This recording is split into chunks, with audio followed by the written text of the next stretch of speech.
ธรรมปกเกล่าเกษาปกห่มรักษาครูบาอาจารย์พระมหาเถระพระเถรานุเถระ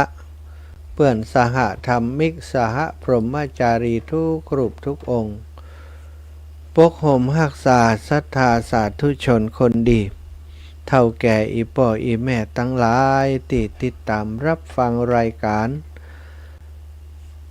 สารธรรมยามค่ำของวันที่25อังคารที่25เดือนมิถุนายน2567วันนี้ศรัทธาญาติโยมทั้งหลายได้มาพบปะกับอาตมาภาพพระมหาสมชาติชาตปัญโยวัดบรรพตสถิตอำเภอเมืองจังหวัดลำปางรับผิดชอบดำเนินรายการ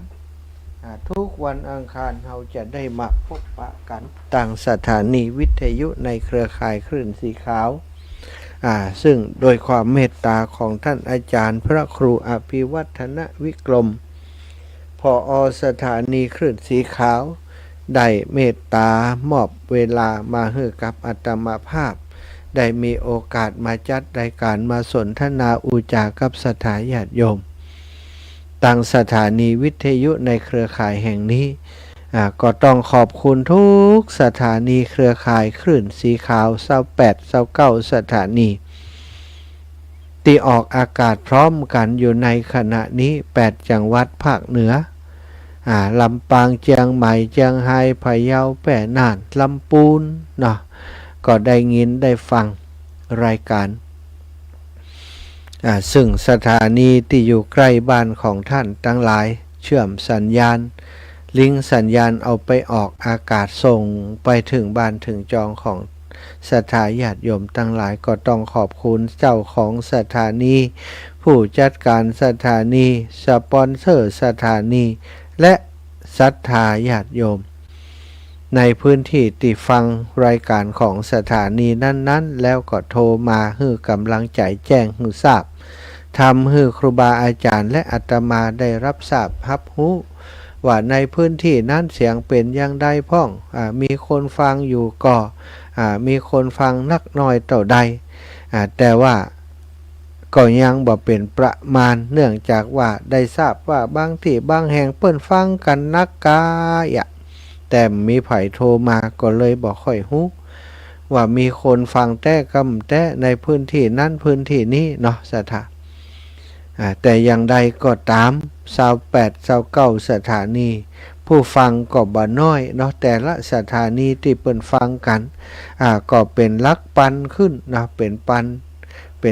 ขึ้นเพราะคลื่นความถี่ต่างๆที่ส่งไปจากสถานีแห่งหนึ่งนั้นไปถึงบ้านของศรัทธาญาติโยมแต่ละหมู่บ้านแต่ละชุมชนตีเสียว่าหมู่บ้านหนึ่งฟังสัก 2-3 คนเนี่ยก็เป็นลักปันแล้วนะศรัทธาก็ต้องขอบคุณทุกท่านทุกคนติดตามรับฟังขอบคุณครูบาอาจารย์ที่ได้มอบหมายให้ได้มาทำหน้าที่ได้แบ่งเวลาตรงนี้มาก็จึงเป็นเหตุให้ได้พบปะกับศรัทธาญาติโยมทุกอาทิตย์เนาะพี่น้องเชียงใหม่เชียงรายพะเยาแปะน่านหลายตันหลายคนโทรมาตันบางคนก็โทรมาบัดตันบางทนก็โอ้อีแม่โทรกดหัวแม่มือปอแป๊บอาจารย์มันตึงบัดได้นะก็เวลาเปิ่นโทรมาพร้อมกันสายมันซ้อนกันซะท่ามันทำให้มันบอกค่อยติดนะอาตมาภาพเองก็เหมือนกันเวลาครูบาอาจารย์เปิ่นจัดรายการบางเตือจะโทรไปบอกเรื่องนั้นเรื่องนี้ก็เปิ่นให้ช่วยประชาสัมพันธ์ให้กรรมหรือว่า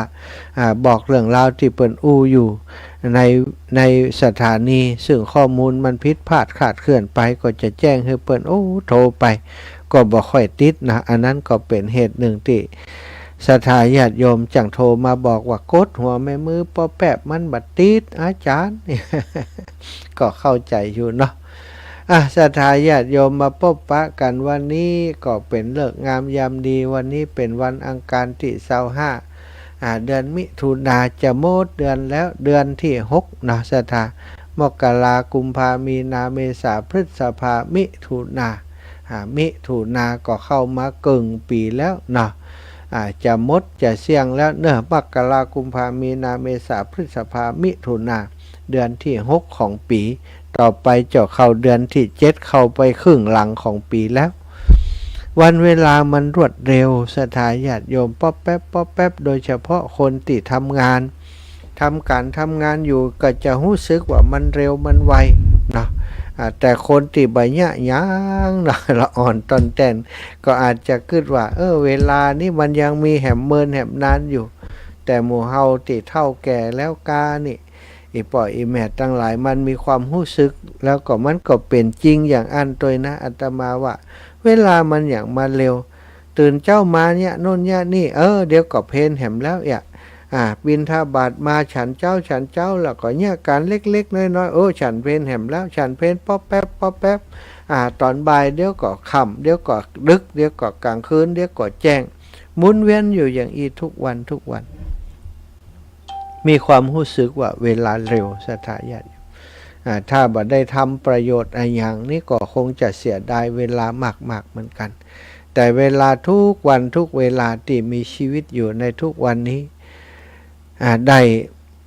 ด้ทำนะได้ทำประโยชน์เพื่อตนเองเพื่อสังคมนักหนาอยู่ก็เลยมีความสุขในทุกวันติดตื่นขึ้นมายังมีลมหายใจอยู่ก็บอกตัวเก่าว่าได้ทำดีอีกวันหนึ่งแล้วได้สร้างคุณงามความดีอีกวันหนึ่งแล้วนะวันนี้ก็มีหลายกิจกรรมที่ทำแล้วรู้สึกว่าเกิดประโยชน์เป็นประโยชน์มีความสุขนะอีพ่ออีแม่ทั้งหลายในช่วงของวันที่23ที่ผ่านมาถือว่าเป็นวันที่อาตมารู้สึกถึงคุณค่าของชีวิตนะคุณค่าของชีวิตที่ได้เกิดมาในเป็นมนุษย์แล้วก็ได้พบพระพุทธศาสนาได้มาบวชในศาสนานี้นะเป็นศิษย์ของพระสัมมาสัมพุทธเจ้าแล้วก็มีครูบาอาจารย์นะที่มีจิตเมตตาเป็นครูบาอาจารย์ที่มีความเสียสละหันประโยชน์ของการเผยแผ่พระพุทธศาสนาพระธรรมคำสั่งสอนได้ติดตามครูบาอาจารย์เดินทางไปสถาญาติโยมเดินทางไปที่หมู่บ้านพี่น้องชาวเขาเผ่าปะปากะยอในพื้นที่อำเภออมก๋อยบ้านแม่หลองใต้ตำบลแม่หลองใต้อำเภออมก๋อยจังหวัดเชียงใหม่ซึ่งเป็นพื้นที่ที่ได้รับทราบว่ามีเจ้าบ้านเปิ่นนับถือพระพุทธศาสนาถือเป็นชาวพุทธบ้านเฮาก็ว่าเป็นกะเหรี่ยงพุทธเนาะสถาเป็นชาวพุทธสถานับถือพุทธศาสนาแล้วก็เป็นชาวพุทธที่มั่นคงโดยนับถือพุทธศาสนาอย่างเหนียวแน่นอย่างจริงจังทางที่ในหมู่บ้านนั้นบ่มีวัดนะสถาวัดก็มีเจดีย์ก็มีบ่มีอะไรอย่างซักอย่างที่เป็นสัญลักษณ์ว่าเป็นบ้านที่นับถือพุทธศาสนาบ่มีโบสถ์วิหารศาลาการประเรียนบ่มีอย่างสักอย่างเพราะว่ายังบ่มีวัดกำเตือแต่มีคนที่นับถือพุทธศาสนาอยู่โดยมีต้นกำเนิดมาจากการที่มีครูบาอาจารย์ในยุคสมัยเก่าครูบาวงศาตั้นไปเผยแผ่พระธรรมคำสั่งสอนไปนำเจ้าบ้านประพฤติวัดปฏิบัติธรรมไปถึงสถานที่แห่งนั้นแล้วก็ต่อจากนั้นศรัทธาญาติโยมพี่น้องเจ้าบ้านก็ติดตามลำโดยครูบาอาจารย์เปิ้นสมัยก่อนเปิ้นเดินข้ามดอยไปนะจากอมก๋อยไปเมืองลี้เมืองตื่นเมืองลี้นี่ก็ไกลอยู่แต่เปิ้นก็เดินทางไปกันบางช่วงก็มีขึ้นรถไปพ่องแต่ส่วนใหญ่ก็คือเดินทางเตี้ยวต่างไปเพื่อจะไปฟังธรรมะจากครูบาอาจารย์ในหมู่บ้านนั้นนับถือพุทธศาสนา 100% โดยบ่มีศาสนาอื่นมาปลอมปน ทั้งที่ในหมู่บ้านใกล้เคียงหมู่บ้านใกล้เคียงบ้านหลองใต้นี้หมู่บ้านใกล้เคียงเปลี่ยนศาสนาไปหมดแล้วเปิ่นไปนับถือศาสนาคริสต์ซึ่งมีมิชชันนารีนะหรือว่าคนสอนศาสนาเปิ่นลงพื้นที่ไปให้ความช่วยเหลือเรื่องนั้นเรื่องนี้เปิ่นป้าลูกป้าหลานของพี่น้องเจ้าบ้านไปห้ำไปเรียนหนังสือป้าไปเข้าโบสถ์ป้าไปอย่างโดยเปิ่นทำกิจกรรมโดยเปิ่น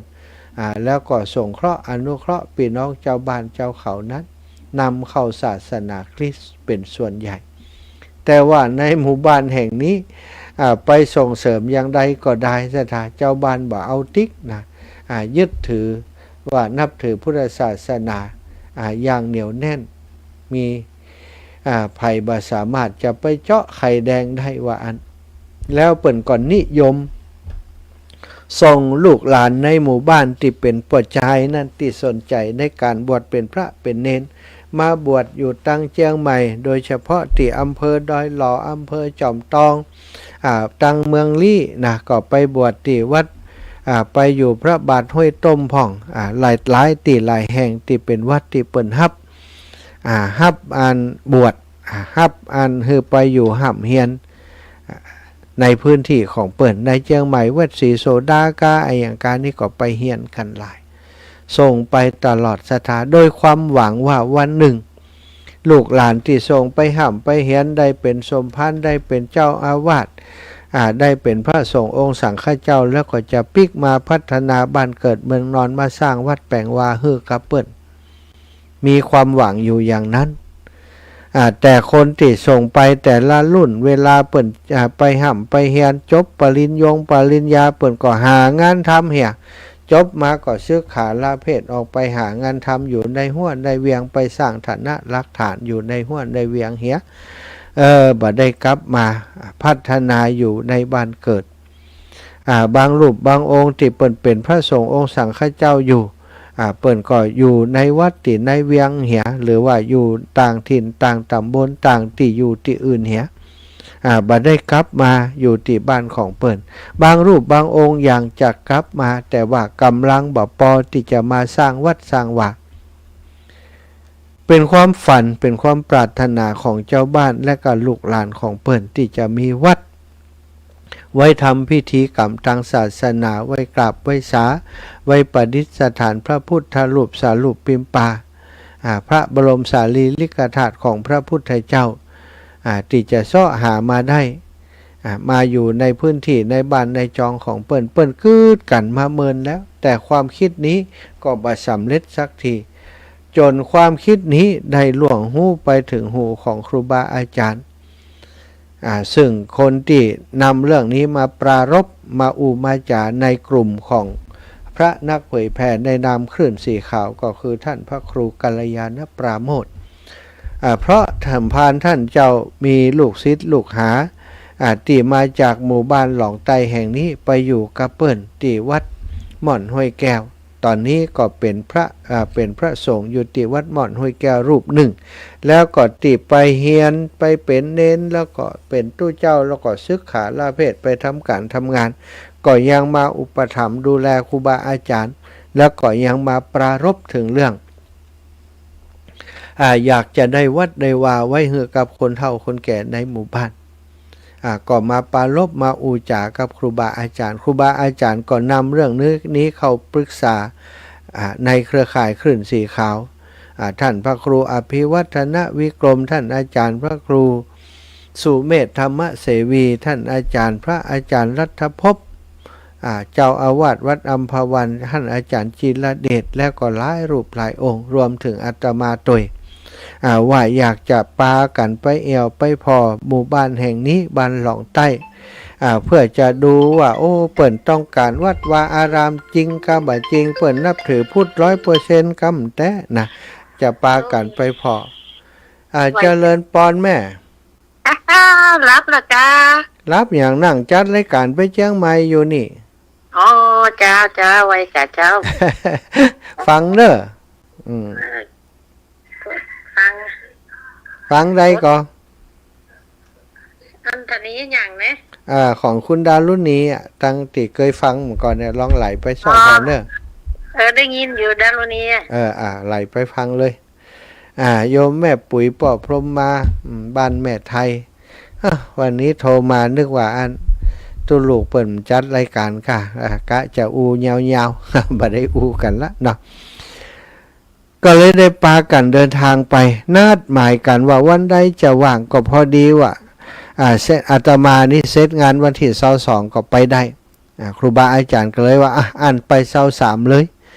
วันที่22เซตงานแล้วสถาเก็บควายยังตันเซตมาจัดรายการ19ถึง20นาฬิกาจากนั้นก็เดินทางไปที่วัดปากตางเจริญอำเภอดอยหล่อจังหวัดเชียงใหม่เพื่อจะเดินทางตอนเจ้าเปิดนัดหมายกันตั้งแต่6 โมงเพื่อจะเดินทางออกจากวัดปากตางเจริญแล้วก็จากอำเภอดอยหล่อเพื่อจะไปหมู่บ้านแห่งนี้อาตมาก็คิดว่าอย่างผังไปเจ้าแต่ว่าก็ว่าเปิ่นจะเดินทางไปกลับเนาะไปถึงแล้วก็ไปไปจ่าไปพอแล้วก็จะเดินทางกลับกันจ้าเปิ่นเลยไปเจ้านะไปถึงระหว่างทางไปฉันเจ้าตีอันป่าสนสวนสนอีกกันเนาะเลยอำเภอหอดไปหน่อยสวนสนแล้วจากนั้นก็เดินทางต่อไปจนถึงอุทยานแห่งชาติในเงาอีกกันเนาะอุทยานแห่งชาติในเงาก็มีตีพักระหว่างก่อนที่จะเดินทางต่อไป11 โมงครึ่งพอดีก็พักฉันเพลตีหั่นแล้วก็ออกเดินทางไปก็กะว่าคมไกลนะสักเที่ยงไปก็น่าจะถึงนี่นะอันถามคนที่อันเปิ่นนำทางละอ่อนที่อยู่บ้านหลองใต้ยังแหมไก่ก็น้องมันก็บอกว่า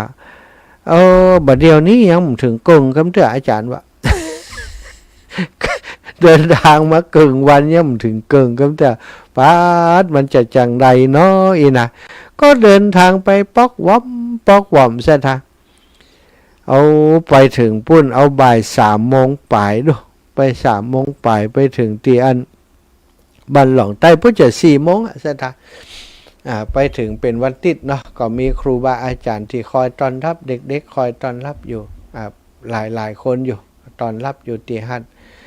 เมื่อไปถึงหั่นแล้วนะก็สถานที่ก็งดงามแต่ว่าการเดินทางมันฮาลึโหดมาก มันบ่เจตางลาดยางมันเจตางติเทคอนกรีตทั้งหมดสถานถือว่า50% คือมีอันคอนกรีตเนาะที่เขาเดินทางผ่านไปนั่นนะแต่ส่วนที่เดินทางเข้าไปในหมู่บ้านหลังจากพ้นจากอุทยานไปแล้วนี่ปะโทสัทธาต่างลูกลังต่างดินเหนียวต่างอย่างผสมผสานกันไปแล้วก็ฝนมันตกเห็นเนาะที่นักที่สุดก็คือรถอาตมานี่มันเป็นรถบ่มีโฟร์วินคนอื่นที่เปิ่นรถ4 วิวนี่เปิ่นก็ไปง่ายขึ้นง่ายเนาะของเฮานี่มันต้องอาศัยจังหวะอาศัยแห้งรถนะแต่ว่าก็ไปถึงโดยความราบรื่นทีนี้ก็มาคิดว่าถ้าเราจะกลับออกไปอย่างได้ขาลงนี่มันรู้สึกจะง่ายอยู่แต่ว่าขาขึ้นเนี่ยบางที่บางแห่งที่มันเป็นขี้โปงนี่จะพื้นอย่างใดเนาะกว่ากันอยู่มีรถอาตมากับรถของท่านพระครูอภิวัฒนวิกรมที่บาดใจ4 วิวแต่ว่ารถเฮาก็สภาพโอเคอิสระมันก็มีแห้งอยู่คิดว่าน่าจะผ่านแต่กลางคืนนั้นเนี่ยฝนตกคืนหุ่งสถาปัตย์จะขึ้นไหวก็จ้าจะไปไหวก็จ้าก็กังวลกันแต่ว่าช่วงหัวค่ำนั้นเนาะหลังจากที่ครูบาอาจารย์ไปถึงตังท่านผู้นำหมู่บ้านก็เป็นผู้ช่วยผู้ใหญ่บ้านเนาะบ้านเปิ่นมี2 ปอกบ้านที่ปอกที่ไปเนี่ยก็คือบ้านหลองใต้เนี่ยเป็นผู้ช่วยนะที่อยู่ปอกนั้นประกาศให้ศรัทธาญาติโยมในหมู่บ้านว่าเข้ารูปจะมามาแอวหาศรัทธามาเรื่องสร้างวัดแปลงวาให้ไปกันหลายๆเน้ออีวะก็ปรากฏว่า5 โมงป่าย6 โมงก็ปากันลงไปทำวัดสวดมนต์แล้วเนาะนัดเปิ่นว่า 6 โมงเกิงคือศรัทธามาโอ้6 โมงเกิงศรัทธามาลุยศรัทธาตึงละอ่อนตึงคนใหญ่ตั้งตัวกันตันกำลังสวดมนต์อยู่หันเพิ่นเดินข้ามสะพานมาเลี้ยก็เลยฝั่งไปถ่ายรูปที่เพิ่นเดินข้ามสะพานมาสวดมนต์ตันแล้วกับครูบาอาจารย์ครับพออาตมาเปิดข้ามสะพานมากันเกือบหมดแล้วก็เลยมากลับมาที่ศาลาโอ้ศรัทธานั่งในศาลาอาคารอเนกประสงค์เต็มนะตึงละอ่อนตึงคนใหญ่ละอ่อนนี่ก็ตั้งแต่อนุบาลศรัทธาละอ่อนอนุบาลลูกเด็กเด็กแดงเนี่ยมานั่งฟังเปิ่นบอกหูเรื่องกำหูเรื่องก็เขาหัวแต่ว่ามากันหมดท่านอาจารย์พระครูถามว่าบ้านใดบ้านหลังคาเฮือนใดที่มาถึงป่อถึงแม่ถึงลูกยกมือขึ้นยกกันหมด แสดงว่ามีตัวใดมาหมดนะศรัทธาเสร็จเรียบร้อยครูบาอาจารย์ก็อู้จากันถึงเรื่องการที่ศรัทธาอยากได้วัดได้วานั้นเป็นความคิดที่เป็นอย่างใดผ่องมีมาเมินแล้วกาอยากได้แต่กาอย่างใดซึ่งเจ้าบ้านเปิ่นอู้เป็นภาษาพื้นเมืองเปิ่นฟังบ่ฮู้เรื่องพื้นบ้านเปิ่นแต่คนที่ฟังได้คือท่านอาจารย์วรรณชัยก็แปลให้หมู่เฮาฟังว่าเจ้าบ้านเปิ่นบอกว่ารอคอยมาเมินแล้วอยากจะได้มาเมินแล้วบัดได้จะได้มีวัดกับเปิ่นถึงวันนี้เดินทางไปวัดเวลาวันศีลบรรพะก็ไกลเฮียเดินทางต่างรถนี่ใจเวลาเป็น2 ชั่วโมงก็จะไปถึงวัดเวลาทำบุญวันพระวันศีลในช่วงเข้าพรรษาก็ถือว่าลำบากแต่เปิ่นก็มีรถ4 วิวอย่างที่ว่าพากันไปซะค่ะพลัดเวียนเปลี่ยนกันไปใส่บาตรไปทำบุญวันพระเป็นประจำถ้ามีวัดอยู่กับบ้านก็จะได้สะดวกสบายหน่อยจะได้ใส่บาตรทุกวันจะได้ฟังใส่บาตรฟังธรรมวันศีลวันพระจะได้พากันไปวัดหวานถามเรียบร้อยสนทนากันแล้วก็ลงมติกันว่าอยากได้แต่ยกมือละอ่อนก็ยกมือคนใหญ่ก็ยกมือกันหมดเมื่อเป็นอย่างนั้นชาวครูบาอาจารย์ก็เลยถามว่าถ้าที่จะแปลงวัดเนี่ยมันจะแปลงที่ไหนดีมีที่ว่างที่สาธารณะก็เจ้าบ้านก็ว่าบ่มีที่เป็นที่สาธารณะที่เหมาะที่จะแปลงวัดมีก็ที่เป็นป่าช้าอยู่แต่ว่ามันก็เป็นที่แปลงวัดก็คงบ่เหมาะนะก็ถามกันไปขันมาว่าเอาอย่างอีก่อนแล้วกันให้พี่น้องชาวบ้านไปกันไปเซาะตีก่อนไปถามคนที่เปิ่นสามารถจะขายตีได้ถ้ามีคนขายแล้วก็สถานที่มันเหมาะสมก็มากันพอเนาะเปิงใจตีได้ลองไปถามกันพอปรึกษากันพอถ้าได้คำตอบแล้ววันพุธเจ้ามาใส่บาตรก็มามาจาการแหมรอบนะเมื่อไปอย่างแล้วเจ้าบ้านเปิ่นก็กลับไปศรัทธากลับไปบ้านไปจ้องครูบาอาจารย์ก็พักกันตื่นเจ้ามาก็ไปไหว้พระสวดมนต์ไปตักบาตรชาวบ้านก็มาใส่บาตรกันเต็มศาลาแล้วก็มีข่าวดีว่าเปิ่นไปกันแล้วไปถามกันแล้วตอนนี้มีคนที่เปิ่นมีที่ดินอยู่ติดกับป่าช้าแล้วก็เป็นที่เหมาะเป็นม่อนเป็นที่จะแปลงวัดจะงดงามเลยว่ามีที่ถึง16 ไร่เปิ่นจะขายมีคนไปถามซื้อเปิ่นเมินแล้วแต่เปิ่นบ่ขายเปิ่นแต่ถ้าแปลงวัดนี่เปิ่นจะขายแล้วก็ขายบ่แป้งขายในราคา 30,000 ว่าเมื่อครูบาอาจารย์ได้รับทราบข่าวว่าคนจะขายที่16 ไร่ในราคา 30,000 ก็เลยบอกว่าห้องเปิ่นมาเลยไปจะได้กันเลยถ้าแต่นี่ก็จะได้กันมัดจำอย่างไว้เลยทำสัญญามัดจำกันไว้จะได้เป็นหลักเป็นฐานไว้จะเป็นปฐมมาเลิกในวันนี้เลยว่าเขาก็เลยไปฮับเอาเจ้าของที่ดินมาเมื่อเจ้าของที่ดินมาก็สอบถามก็ได้ความตามที่คนที่เปิ่นไปติดต่อนั้นมาเล่าให้ทุกประการเจ้าของที่ดินก็บอกว่าที่ดินแปลงนี้นั่นเจ้าก็ทำให้ทำสวนอยู่ตลอดแต่ว่ามีอยู่ 2-3 แปลงเปิ่นจะมีที่ดินอยู่ 2-3 แปลงหมุนเวียนทำไปก็เคยคิดว่าที่ดินแปลงนี้ถ้าเปิ่นจะเอาแปลงวัดนี่ก็จะให้เปิ่นแปลงมีคนมาถามข้าเจ้าเหมือนกัน เปิ่นจะซื้อในราคา 80,000 แต่ข้าเจ้าบ่ขายแต่ถ้าสัตว์นั้นตู้เจ้าจะมาแปลงวัดคือกับเจ้าบ้านนี้เจ้าจะเอาแค่ 30,000 ต่ออันวะถาม 2-3 ครั้งเปิ่นก็เอา 30,000 ต่ออัน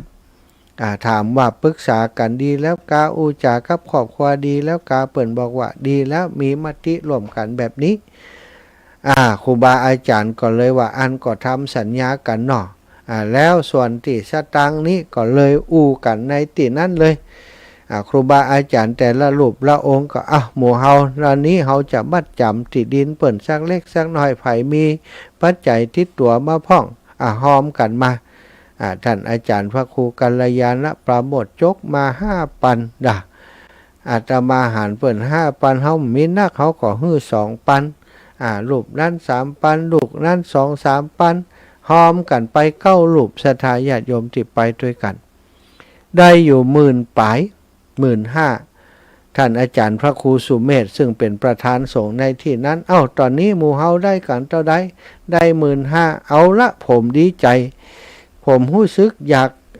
จะทำบุญกับที่ดินแปลงนี้อยากจะเป็นเจ้าภาพซื้อที่ดินตัว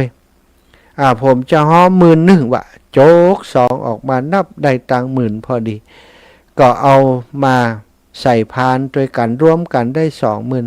25,000 เกือบจะ 30,000 แล้วศรัทธาทีนี้ก็มีศรัทธาที่เปิ่นไปโดยเนี่ยเนาะเปิ่นไปโดยแม่บ้านอย่างต่างๆที่ไปโดยครูบาอาจารย์ห่วมกันแฮมศรัทธาสรุปแล้วได้ 26,000 ไป 26,000 ไปก็เลยได้บอกเจ้าภาพเปิ่นว่าวันนี้เจ้าของที่ดินว่าวันนี้ได้เต่าอีนี้จะเอาจ่ายเต่าอีก่อนได้ก็เปิ่นว่าโอ้ได้เลยมีปัญหาหยังส่วนที่เหลือนั้นจะมอบหมายให้ตั้งผู้ช่วยแล้วก็ตั้งโรงเรียนเปิ่นไปให้เจ้าบ้านได้มีส่วนร่วมคนละบาท2 บาทก็ห้อมกันมาเถอะแล้วก็เอาตังไปให้กับเจ้าของที่ดินเปิ่นเพราะก็เหลือบัดเต่าได้แล้วอีนะส่วนครูบาอาจารย์ก็บอกอู้กันว่าจากนี้เขาก็คงจะทำในเรื่องของกองทุนออกแรงแห่งไข่จะต้องมาลงพื้นที่มาสร้างศาลาการประเรียนมาเพียวมาพัดสถานที่จะสร้างเสนาสนะแปลงวัดแปลงวางให้เปิ่นมาวางแผนวางผังว่าจะทำอย่างตรงไหนมาจี้เขตจี้แนวให้เปิ่นแล้วก็ปากันมาอย่างน้อยก็แปลงกุฏิแปลงที่พักให้เปิ่นได้ทำบุญเป็นอย่างอู้กันในวันนั้นเรียบร้อยแล้วก็บอกกันว่าเอาออกพรรษาลาพระเจ้าแล้วช่วงออกแรงแห่งไข่เขาจะปากันขึ้นมาอีกรอบหนึ่งซึ่งก็คงจะขึ้นไปพร้อมกับการไปสร้างวัดให้เปิ่นเลยศรัทธาตอนนี้ครูบาอาจารย์เปิ่นก็ปรึกษากันว่าจะเปิดบัญชีจะไปประชุมกับเจ้าบ้านอีกครั้งหนึ่งจะให้เจ้าบ้านแล้วก็คณะกรรมการตึงพระสงฆ์องค์สังฆเจ้าครูบาอาจารย์เปิดบัญชีให้เป็นกองทุนที่จะสร้างวัดที่วัดแม่หลองใต้เนาะตำบลแม่หลองใต้อำเภออมก๋อยจังหวัดเชียงใหม่ก็คงจะมีข่าวดีแห่มบะเมินนี้ถ้าตั้งท่านอาจารย์พระครูกัลยาณปราโมทติดต่อลูกศิษย์ลูกหาขึ้นไปจำพรรษาอยู่ปุ้นเขาก็คงจะต้องติดตามกันไปแปลงกุฏิแปลงที่พักให้เปิ่นก่อนนี่ก่อนคงจะถ้ามีข่าวดีเร็วๆนี้ถ้ามีคนขึ้นไปก็คงจะได้เริ่มในเรื่องของกองทุนเพื่อจะพัฒนาสถานที่แห่งนั้นเลยซึ่งตอนนี้ก็มีหลายคนแสดงความประสงค์จำนงหมายที่จะเป็นเจ้าภาพร่วมกันในการซื้อที่ดินเพิ่มเติมเข้ามาก็คงจะเอาไปร่วมสมทบกับที่ได้มอบเพื่อเปิ่นไปแล้วส่วนหนึ่งแล้วก็จะเข้ากองทุนเฮือตังครูบาอาจารย์เปิ่นต่อไปแห่มส่วนหนึ่งเนาะมีป่อบุญพาจิระโพได้ปวารณามาร่วมบุญ 2,000 บาทน้องจำเนียนการทาทองก็ปวารณาร่วมบุญมา 2,000 บาทน้องสมจิตอินทรวิจิตปวารณาร่วมบุญมา200 บาทครอบครัวแม่ทองเครือชัยคันธามีนายสมคิดนางสุรภาคมคิดอัมพันธ์นายคมคิดอัมพันธ์ นายสุรชาตินางวาสนาอุปนางสาวพัฒธัญพัฒน์กิรตาพันกุลร่วมบุญเป็นครอบครัวมา 1,000 บาทแม่คิมศรีอินแก้วก็จะร่วมบุญมา100 บาทแม่สุภาพรอินศรีจะร่วมบุญมา100 บาทอันนี้ก็คือคนที่จะสนับสนุนช่วยเหลือการสร้างวัดครั้งนี้สถาการสร้างวัดสร้างวาบัจจัยเรื่องที่จะยะขึ้นได้ง่ายๆบางที่บางแห่งเขาสร้างวัดสร้างวัดก่อนแล้วก็ชวนคนมาเข้าวัดแต่อันนี้คนที่จะเข้าวัดมีพร้อมแล้วสถาคนที่จะเป็นเจ้าของวัดที่จะใช้ประโยชน์ในวัดวาอารามมีพร้อมอยู่แล้วแต่เปิ้นขาดวัดการที่เฮาได้ไปอุปถัมภ์ค้ำจูดูแลช่วยเหลือเปิ้นให้ได้สร้างวัดให้ได้มีวัดเป็นที่สักการะบูชาเป็นสถานที่ที่เปิ้นจะปฏิบัติธรรมก็ถือว่าเป็นเนื้อนาบุญเป็นบุญอันยิ่งใหญ่เป็นทินเป็นนาแห่งบุญอันยิ่งใหญ่ที่เฮาจะได้บุญโดยเปิ้นเนาะอาตมานี่ดีใจที่ว่ามีโอกาสได้เดินทางไปโดยครูบาอาจารย์และได้ไปผ่านภาพเหตุการณ์ต่างๆก็เป็นบุญอีกครั้งหนึ่งที่มีโอกาสได้ร่วมกับครูบาอาจารย์ครั้งก่อน2 ปีก่อนได้สร้างวัดเหล่ามณฑาทิพย์กับครูบาอาจารย์อันนั้นนี่กาติดินนี่3 ล้านศรัทธาญาติโยมวันที่ไปอูจากันนะโอ้บ่มีตังค์สักบาทเจ้าของที่ดินเปิ้นบอกว่า3 ล้านเอาตังค์ที่ไหนกันมาเนาะศรัทธาไหลไปไหลมาห้อมกันประกาศไปในเครือข่ายคลื่นสีขาวก็ดีประกาศไปในทางสถานีวิทยุต่างๆก็ปรากฏว่ามีคนสนับสนุนช่วยเหลือมาจนได้แก้ไขที่ดินจนครบศรัทธาเจริญปอนแม่เจ้าไว้แสพระอาจารย์เจ้าเดี๋ยวนี้พระอาจารย์มาอยู่วัดบรรพตเถอะแกตะกี้มได้ฟังรายการกาได้ฟังพ่อไปแห่หลานสบายเจ้ากำลังมาเนาะมาแล้วแม่อยู่ในวันบัดพดตั้งแต่วามาแล้วรู้มาถึงตะวามาแรงเจ้าแลนมาสบายก็เลยไปย่ำแลนเจ้าตอนนี้กำลังจัดรายการไปเชียงใหม่อยู่โยมแม่ฟังดารุณีได้ก่อฟังเนอะเจ้าสาธุขอบคุณโยมแม่นะพระอาจารย์เจ้าขอบคุณเจ้าแม่โอ้อันไปขึ้นสีขาวอันจังไหวเนาะเจ้าวันอังคารทุกวันอังคารโยมแม่ทุกวันอังคารเนอะฟังแต่เปิดบ่ฮู้เนาะฟังกันลำปางก็ได้ช่วยกันจนสร้างวัดวาอารามวัดเหล่ามณฑาทิพย์สำเร็จลงไปครั้งนี้อาตมาก็คิดว่าคงสำเร็จโดยเร็วเหมือนกันเนื่องจากว่าเปิ้นไม่ได้ต้องการอะไรอย่างนักบ่ต้องการอะไรอย่างโลดหรูฟู่ฟ้าอะไรอย่างเพียงแต่ขอให้มีศาลาทำบุญแบบง่ายๆเนาะแล้วก็มีกุฏิที่พักมีพระสงฆ์ไปประจำเหียมีเจดีย์พระธาตุองค์เล็กๆไปให้เปิ้นเหียเปิ้นก็พอใจแล้วรวมกับพี่น้องเจ้าบ้านเปิ้นโดยลูกหลานเปิ้นมาทำงานก็พอจะมีกำลังช่วยกันอยู่อันนี้ก็เป็นสิ่งที่อาตมาขอเอาบุญนี้นะมาให้ศรัทธาอีป่ออีแม่คลื่นสีขาวของเฮาได้ร่วมอนุโมทนากับครูบาอาจารย์ด้วยพระพุทธองค์ทรงตรัสนะตั้งแต่ 2,000 ปีมาแล้วจรัตถะภิกขเวภิกษุทั้งหลายเธอจงจาริกไปเพื่อประโยชน์เพื่ออนุเคราะห์แก่คนทั้งหลายแก่ชนหมู่มากที่ต้องการความสุขในชีวิตต้องการจะพ้นจากความทุกข์เธอทั้งหลายจงเที่ยวไปจงจาริกไปเพื่อประโยชน์อนุเคราะห์แก่มหาชนเถิดการที่เฮาได้มาบวชในพุทธศาสนาก็ถือว่าเป็นผู้ที่ต้องมารับคำสั่งจากพระพุทธเจ้าโดยตรงหน้าที่หลักของเฮา1ศึกษาห้ำเฮียนหูแล้วมีกำลังแล้วก็ต้องไปอนุเคราะห์ไปสงเคราะห์แก่ศรัทธาสาธุชนทั้งหลายที่เปิ้นมีความปรารถนาอยากจะหลุดพ้นจากความทุกข์ที่เปิ้นมีความทุกข์อยู่ในหมู่บ้านแห่งนี้เปิ้นนับถือแล้วศรัทธานับถือพุทธศาสนาแล้วบ่มีอะไรอย่างที่จะต้องนักใจแหมแล้ว บางที่บางแห่งครูบาอาจารย์เปิ่นไปเผยแผ่มีคนนับถือแค่6-7หลังใน100-200หลังซะละเปิ่นก็ไปอยู่ไปสร้างวัดสร้างวาฮือกับพี่น้องเจ้าบ้านจนปัจจุบันนี้เกือบจะมาเป็นพุทธทั้งหมดก็มีในหลายหมู่บ้านที่พระสงฆ์ลงพื้นที่ไปแต่ก็ต้องอาศัยความเสียสละเป็นอย่างยิ่งอาตมาก็คืดไปคืดมาว่าถ้าวัดแห่งนั้นสถานที่แห่งนั้นมีอินเทอร์เน็ตเหียน้อยจัดรายการได้จะไปจำพรรษาสักปีก็ถ้าจะดีนะแต่ตอนนี้ก็น่าใจตะศรัทธาญาติโยม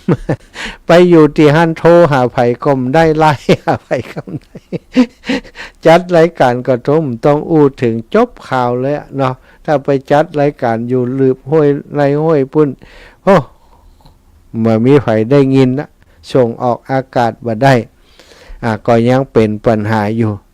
แต่อย่างใดก็ดีอาตมามีความเชื่อมั่นว่าจะมีครูบาอาจารย์เปิ่นไปประจำอยู่ที่หั่นแล้วก็สามารถไปสร้างคนในพื้นที่เป็นพระสงฆ์องค์สังฆเจ้าในพื้นที่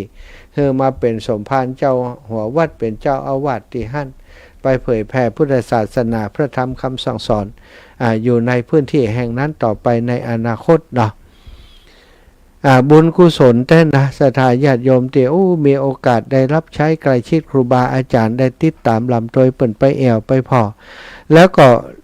ในหมู่บ้านแห่งนั้นมีนักเรียนถึง120 กว่าคนศรัทธา128 คนที่เป็นนักเรียนอยู่ในโรงเรียนตำรวจตระเวนชายแดนแห่งนั้นโรงเรียนแม่หลองใต้นะโรงเรียนแม่หลองใต้บางกอกเซฟเชอริตี้อีหลักชื่อเปิ้นนะถ้าเป็นบางกองเชฟซิริตี้นี่ไปอุปถัมภ์สร้างอาคารอะไรอย่างอยู่ในความอุปถัมภ์ของสมเด็จพระเทพพรัตถะพระเทพเสด็จไปโรงเรียนแห่งนั้น2 ครั้งแล้วมีห้องทรงงานของพระองค์อยู่ในโรงเรียนแห่งนั้นตัวก็คิดว่าโรงเรียนแห่งนี้นะในอนาคตข้างหน้านั้นถ้ามีวัดมีวาอยู่ก็คงจะได้ครูบาอาจารย์จะได้ไปช่วยสอนธรรมะให้กับลูกหลานนักเรียนท่านตัวเวลามีศรัทธาญาติโยมไปแอวไปแหวงก็จะได้ไปทำกิจกรรมกับลูกหลานในโรงเรียนแห่งนั้นวันนั้นก็ได้เอาเสื้อผ้าที่ศรัทธาญาติโยมบริจาคผ่านอาตมามาไปมอบให้กับทางโรงเรียนให้เปิ่นเอาไปแจกนักเรียนตัวไปแจกผู้ปกครองตัวเอาขึ้นไปลำรถ1ศรัทธาก็เป็นว่านักเหอาละต่างไปลำ1นะรถนี่รถมันต่ำเนาะโชคอัพมันบ่ได้เสริมแนบเสริมอย่างมันติดไว้หินหลายตีหลายจุดซะท่าตอนที่ขึ้นไปก็ว่ารถเฮาแฮงคงจำเป็นอย่างหนทางก็คงจะขึ้นไปได้คงจำลำบากอย่างก็เลยบ่ได้เกย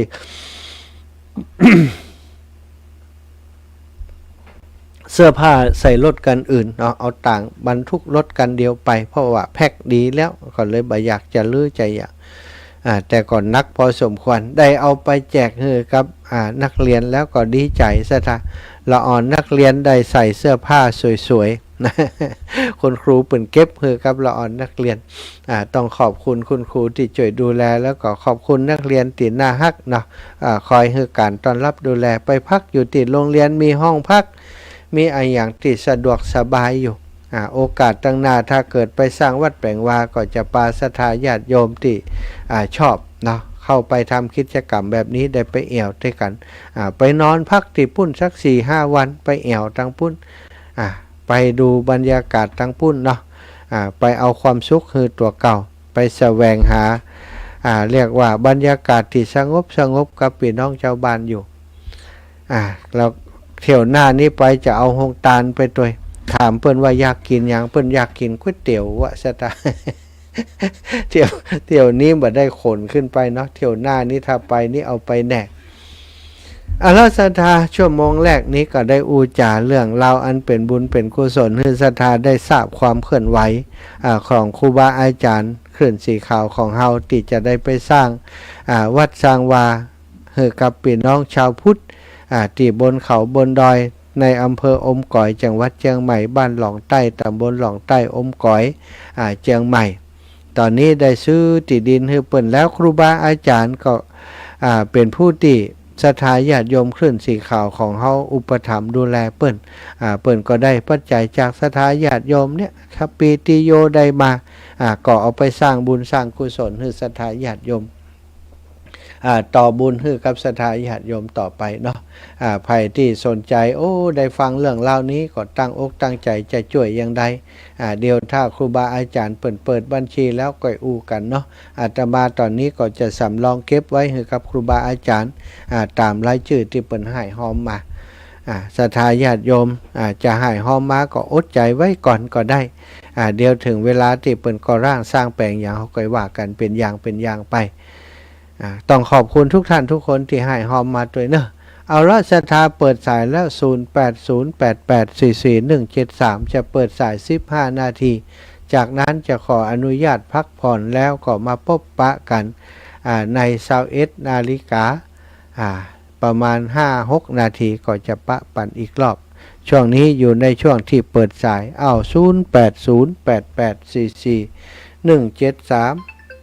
0808844173ทากดก่อนเปิดเลยโน่นี่นะวันนั้นไอ้ละตาสวยน่ะโอ้ยน่ะเจ้าโอ้เจ้าสวยน่ะขนาดเนาะหันกะก็ไปแอร์มาแล้วไปมาละไปมาแล้วกะไปบ้านเรียนไปเอาเมียอยู่บ้านกองร้อยกองร้อยเปลือกเป็นทอดเปลือกเจ้าหันแล้วเนาะสาธุขอบคุณยายพรเด้อยายพรล่องวัวแดงเจริญพรโยมแม่พวงพกาไว้สาเจ้าท่านหาเจ้าอันแม่ขออันเบิร์นธนาคารไทยพาณิชย์แห่งกำเนาะที่ลืมนะปู่แม่จะคือลูกไปโอนไปคือตุ้ลุงดอยครับเหรอของตุ้ลุงดอยกะเจ้าจดไว้ดีๆเนอะ545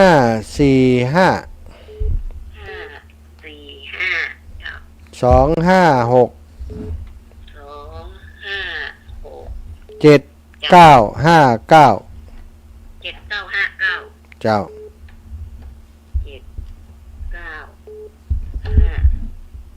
จดแล้วนะเจ้าแม่ฟังขึ้นวันนี้วัดสายหินนะเจ้าชัดเจนดีนะเจ้า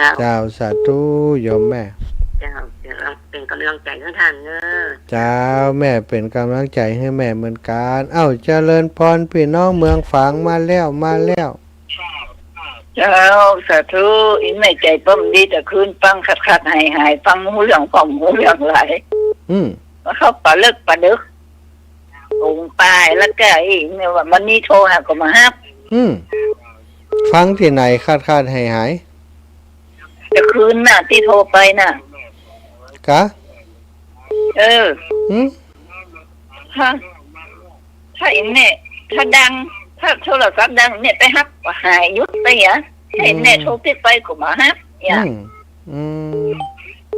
แล้วเขาปลาเลิกปลาดึกอยู่อ่ะไปหลงตายแล้วก็อีกแล้ว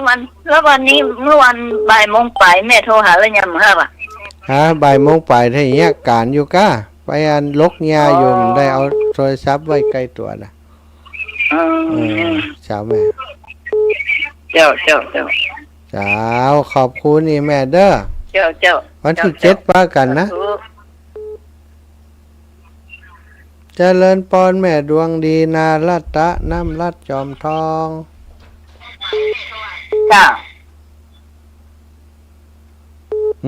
เจ้าก็อ้วเจ้าก็ยักปิ้งมาเดินท่านมาอยู่ไหนล่ะอยู่วัดบรรพตสถิตจังหวัดลำปางมันได้ว่าเราจะโปรดมาเพลงเนี่ยกะไก่เนาะจอมต้องอุ้ยนี่กะหมดการหมดงานกดไก่แม่งานตุลูกมันจะว่างานเดียวหรอจะงานเอวหายแม่งานเดียวหรอก็ปีแล้วแล้วพ่อตุ้มแม่ดูว่าไปปีแล้วไหนนับผิดแล้วไปจัดมัน ไปมันที่ไหน เดี๋ยวมีเวลาจะไปคือเติงหาหลานน้อยอยู่กะ กองมื้อกองวันเลย กองมื้อกองวันอี ดีขึ้นล่ะไปโรงพยาบาลมา ไอ้ตัวน้อย จ้ะ เออ ไปโรงพยาบาล ตัวน้อยมันจะกะเป็นหวัดเป็นไออย่างถ้าได้แม่ว่านะ แล้วโคแข็งแรงดีนี่ เออดีสาธุนะ ปันกันคนน้อย เจ้าสาธุเจ้า เจริญปอนแม่สายทอง เจ้ากบฏสาเจ้าฟังอยู่นะเจ้า เจ้าวันหน้าจะปาไปแอวดอยเนอะไปก่อน ให้ไปกับอินดูเนาะมันมีวัดเป็นหลายโมโนลายได้หอมอยู่ นะเดี๋ยวถ้าเปิ่นสร้างศาลาสร้างโบสถ์วิหารก่อน เข้า ไหม บ้านห้องฝนตกมากขนาดเนอะ โอ้ดี เดี๋ยวทุดงทำบันไดโมนอกมาผ่านมาตรงเนี้ย นั่นแฮะมีเวลาก่อน เดี๋ยวนี้แปลงบ้านใหม่ลูกมาแปลงป้าตั้งโอ้โหทำไม อ๋อ ตุกแทงอย่างหมดอ่ะ เหรอ แม่อยู่สบายหอกอยู่เย็นนี่นี่ ดีกะ เดี๋ยวตลาดมาแปลงได้5-6 วันละ ดีละละอ่อนเขาเอาบุญเนาะแม่ มี เนาะ ปกผมลูกที่ค้าขายนี่นะ ทุก ดี อย่างแหละทั้งไปกินเสื้อผ้าจ้าเงิน ดี ทองก็อย่าง บุญเขา เข้าเพื่อนเนี่ยได้ซื้อเดี๋ยว เจริญอย่างเดียว นะมันค้าขายเจริญรุ่งเรืองขึ้นจริงๆเนาะ ดีกะเด็ดสาธุเนาะแม่เนาะ เจ้าอย่าได้ให้ได้หอมอยู่ใกล้อย่าได้โมทนาสาธุด้วยนะสาธุเจ้า เจ้าโยมแม่ แม่วันนี้เทพพนมเจริญปอน ไปสาเจ้าธรรมหา เจ้าโยมแม่ วันนี้แม่บอกเฟซบุ๊กสิว่าเอารถวินจ้ารถคันขาวขึ้นนะจ๊ะ รถอาจารย์บรรยงกัน โอ้ตาอยากแต่เนาะ เขาขนาดนัก มันเป็นคลิปเปอร์ได้แต่งตาว่ามีไอ้พอคิดอย่างสักอย่างไงเนาะ ใช่จะไปกันเห็นอยู่ฮะใจสู้จะไปกันเห็นอยู่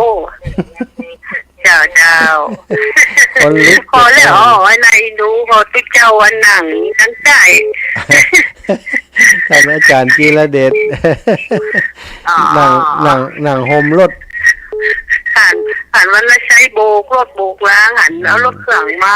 ทั้งหน้าหันกันพอแต่งเปิดแต่งตั้งเปิดจ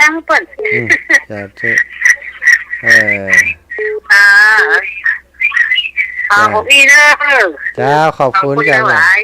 เจ้าไว้สาเจ้าเจริญปอนแม่น้อมสุภาวงศ์เจ้าฝนตกกันเจ้าตกนิดหน่อยปอนนักเท่าใดวันนี้แม่เวียงหลังล่องนี่ตกนักเด้อดีใจตัวขึ้นช้ำเนาะบะม่วงก็ออกดีบะลำไยก็ออกดีน่ะเจ้าเป็นแม่เลี้ยงกันละปอกแหน่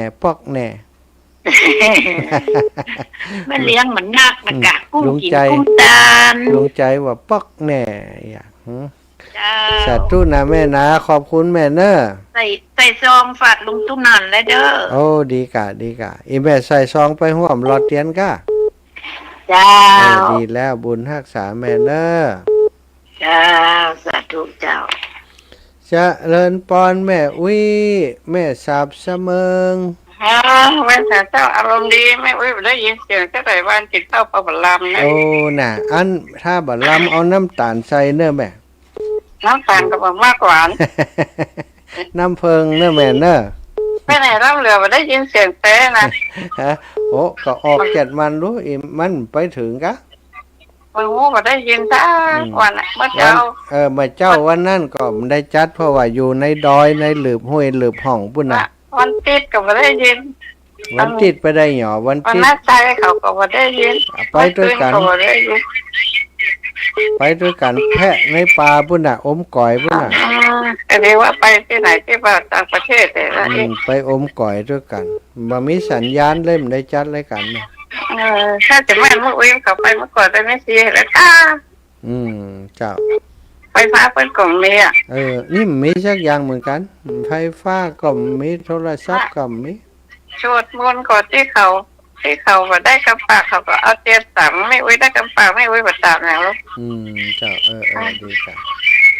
จ้าเป็นกำลังใจนะเจ้า สา เพิ่น ธุ รวมทำบุญเนาะถ้าเพิ่นไปสร้างแต่เพิ่นรวม เจ้า ทำบุญ เจ้า เนาะ เจ้าใจเย็นๆเดี๋ยวได้รวมหน่อย เจริญพรแม่สุขแก้วศรีลาพรสอนศรีนุสรณ์ เจ้ากลับไว้ฉาเด้อท่านพระมหาเจ้า แต่ว่าติด300 ชดลงอมก่อยแม่ อันสองใต้แม่จุนเพียววอดบนโทษนะเจ้า มันก็ ม่วนแล้วก็ได้หอนแล้วเด้อได้เป็นบุญกันตาแล้วเด้อได้ไปหอนวอดนะเจ้า ได้ไปฟังเปิดอูกันเนาะ นะเจ้าที่จะไปตามเตียนมันทุกวันฮือนี่นะเจ้า เจ้าได้หันแล้ว สุ เนาะ เกี้ยงบุญตาแล้วได้หอนแล้วเด้อ สาธุโยมแม่ ได้หอนกับท่านพระมหาเนี่ยเจ้า บุญแต่เจ้า สาธุสาธุ ติดตามตลอดนะเจ้า ดีติดตามกันจะไปขาดหายกันนะโยมแม่นะแม่ติบกาฟังบ้านแรงสีปีดา ไปสังเจ้า วันนั้นมาก็ ฮะ วันนั้นมากับมาสาวสอง ไปกะ ได้ของดีก็ เจ้า ระวังหน่อยเนอะจะถูกหวยนางวันนี้ โอ้ใครให้ถูกกันนี่จะได้ช่วยพ่ายจานอ่ะ จำเลขได้ล่ะฮะ เจ้า 172843นะ เจ้า รายรับวันนั้นฟ้าป่าวันนั้น เจ้า ขอบคุ ฝั ณ นนาพ่ายจาน ม เตียนเป็นรถเตียนเนี่ยใครไปได้เหรอ ใครไปก็ไปกันฮะก็มีกี่คนก็เหมารถอ่ะกี่คนอ่ะบ้านแรงสีปีดาฮะกี่คน มันมี2 คน 3 คนน่ะนี่นี่ จวนกันเนี่ยเดี๋ยวอันจะถามแม่น้อยว่ารถเหลือก็กันแม่น้อยแหมกันแม่น้อยอินยาสีเนอะถ้าเปิ่นนี่จะได้จะโทรหายแม่เนอะ เจ้า โอเค ใครไปหันอันวัดของพบอันอย่างก็ดูลงดอยอ่ะ เจ้าสาธุนะแม่นะเดี๋ยวจะประสานให้ สาธุเจ้า เจริญปอนแม่สายพินกัลยาคนบ้านเดียวกันอยู่บ้านทุ่งซ่านเมืองปาน เจ้ากลับไว้สาเจ้าทางพระมหา หายแซบไปเมินเพราะจำจืมได้ล่ะ หายไปไหนเจ้าวางก่อนนั่นซบจิตกันเจ้าอันจิตกัน2ซบล่ะถ้าเข้าไปงานซบมันเด็กสมัครตามได้ฟังอาจารย์มาเปิ่นกันแล้วไปหยากับฟังโยมถึงวันนี้กับฟังอยู่ในเจ้าเนอเจ้าอีแม่เจ้าสาธุขออนุโมทนาสาธุบุญตัวจินเนอร์ทางพระมหาเนอเจ้าได้เลยได้ทั้งหมดของบุญแบ่งกันเนาะแม่เนาะเจ้าบุญฮักษาเจ้าขอบคุณเนอบุญฮักษาเป็นตัวแทนของคนเมืองปานเจริญปอนโยมแม่ลัดดา